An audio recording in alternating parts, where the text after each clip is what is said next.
Dzisiaj odpowiemy sobie na pytanie, co wybrać? Softshell, kurtkę przeciwdeszczową, a może jedno i drugie? Softshelle powstały w opozycji do klasycznych kurtek przeciwdeszczowych, czyli do hardshelli, a ich głównym zadaniem jest sprawdzić się podczas naprawdę wymagających aktywności fizycznych. Zatem główną zaletą softów jest to, że one świetnie oddychają, dodatkowo nie krępują ruchów, są po prostu elastyczne, no i też chronią przed warunkami atmosferycznymi, chociaż nie tak dobrze jak kurtki przeciwdeszczowe. Więc jeżeli mamy do czynienia z umiarkowanym wiatrem, albo nawet troszeczkę mocniejszym, to w softie spokojnie sobie poradzimy. Jeżeli jest lekka mrzawka, albo nawet troszeczkę bardziej pada, no to softshell też da radę, dlatego że materiał jest nienasiąkliwy i dodatkowo pokryty powłoką hydrofobową, czyli impregnowany DWR, dzięki czemu woda perli się na powierzchni, no i dopiero po jakimś czasie będzie wsiąkała. Softshelle sprawdzają się najlepiej podczas podchodzenia pod górę, podczas jazdy na rowerze, podczas biegania, no i one też nie zatrzymują za dużo ciepła, no chyba że mają podszewkę polarową. Przejdźmy teraz do hardshelli, czyli kurtek przeciwdeszczowych.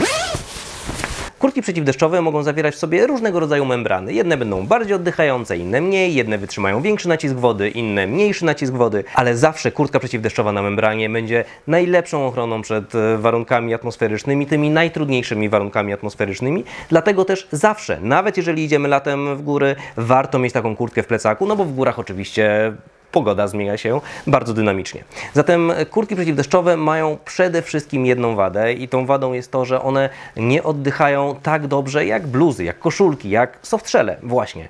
No i nawet jeżeli będziemy mieli membrany o najwyższych parametrach, to i tak musimy o tym pamiętać, że to jest pewna blokada dla wilgoci, dla potu, który musi być odprowadzany. Jeżeli chcemy zwiększyć oddychalność, wybierzmy model, który ma rozpinane zamki pod pachami, ale dalej, kurtka przeciwdeszczowa to jest coś, co raczej zakłada się awaryjnie. Ja wiem, że dużo osób w takiej kurtce chodzi po prostu zawsze po górach, no ale nie da się ukryć, że w kurtce przeciwdeszczowej jest zdecydowanie łatwiej spocić się niż w softshellu. Zatem co wybrać, jeżeli idziemy w góry?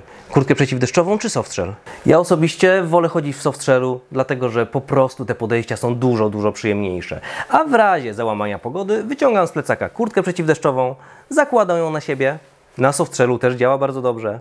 No i tyle. Idę dalej i nie muszę się niczym przejmować. Podobało się? Kliknij łapkę w górę, zasubskrybuj kanał i do zobaczenia następnym razem.